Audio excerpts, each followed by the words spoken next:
So I get asked a lot of questions about what kind of equipment I use, and some of my videos are better than others, especially when I was first starting out.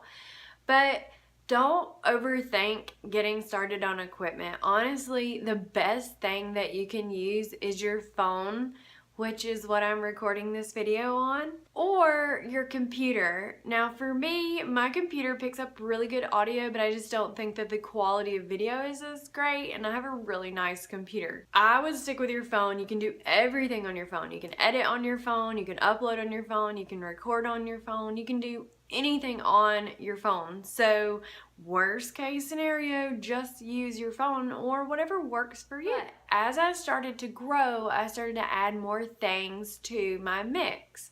Well, I already had a tripod, so I've actually invested in a better tripod. I found it on sale. I'll put some links to all of this equipment in the description so you can go check it out for yourself.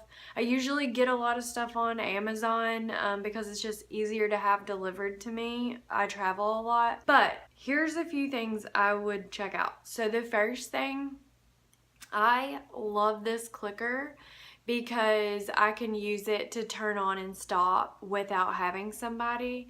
So if you have a tripod, you can just click and it'll turn on and off the video for you, or it'll take a picture. You can do that for your social media stuff as well.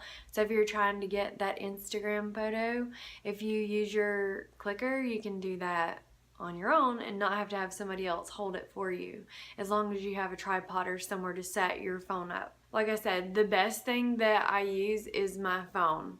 So I actually have two phones. This one's broken, but this was my old phone, so show and tell. I use my phone and record with it. It is my favorite thing to use.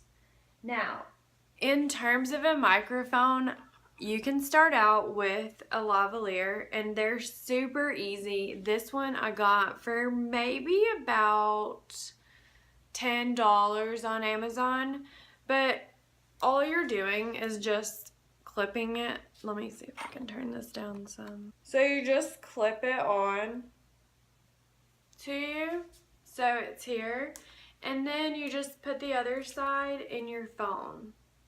So you can just talk and it'll record the audio for you, or if you're recording like on your phone, it's gonna pick up the audio from here, and it just gives better quality audio. So something to think about. It's a super cheap purchase.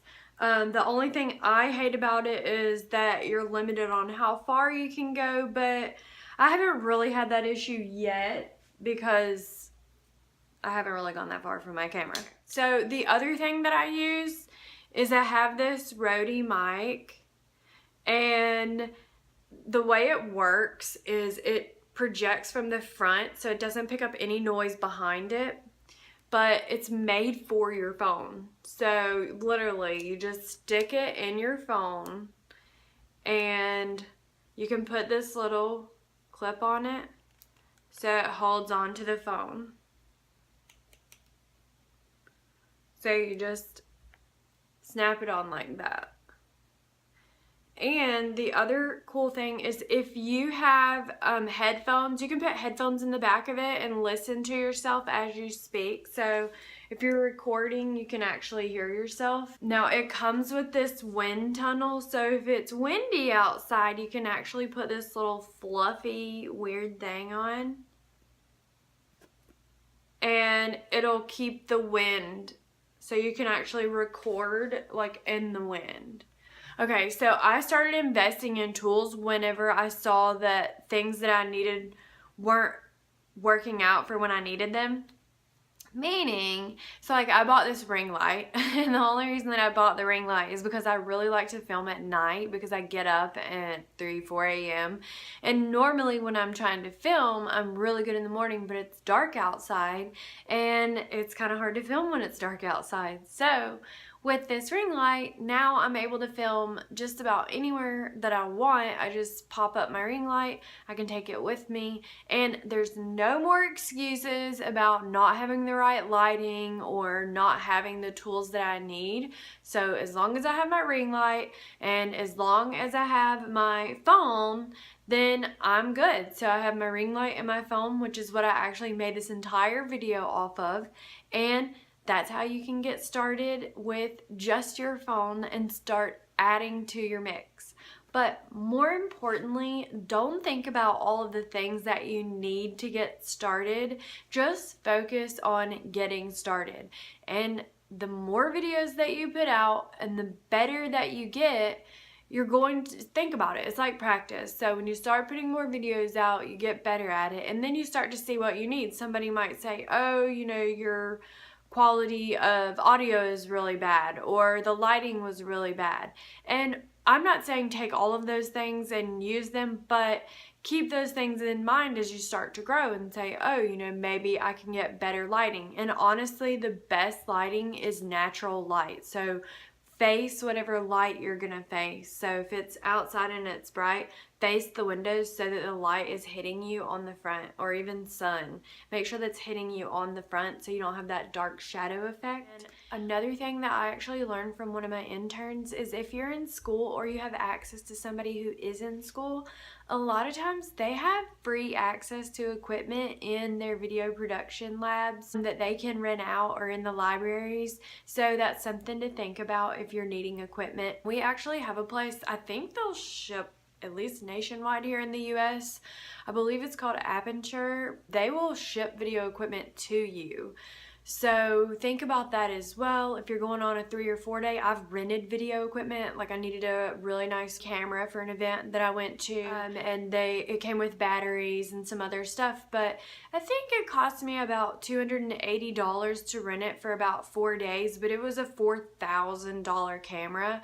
So it was really important, a really important camera and really expensive to rent, but I only needed it for a few days. So think about that as well. As long as you have really good footage, you can hire somebody else to edit it for you. Just get started and do what you can with what you have, and everything else will follow. So start with your phone, then I say the next thing is between lighting and audio. I would say have better audio than worrying about your lighting as much, because people listen to podcasts, and so if they're able to follow your video along just listening and not having to watch you, it's still not a bad thing. So keep that in mind. Just get started, start doing what you can with what you have, and keep in mind, if you have all of this work and you put all of this time into creating such an amazing video, then people look at your channel and they don't know who you are or what you do or anything else about you, they may not want to subscribe or come back, or if you're not consistent. So I fixed those problems. Download my YouTube cheat sheet and get your channel set up for success from the beginning. So no matter what you're filming, it all starts to fall in line and you kind of learn how to set up your channel from the start. I'm Brandi of blogginbrandi.com, where you can find tons of free resources to help you brand your business. Thanks for watching. I'll see you in the next video.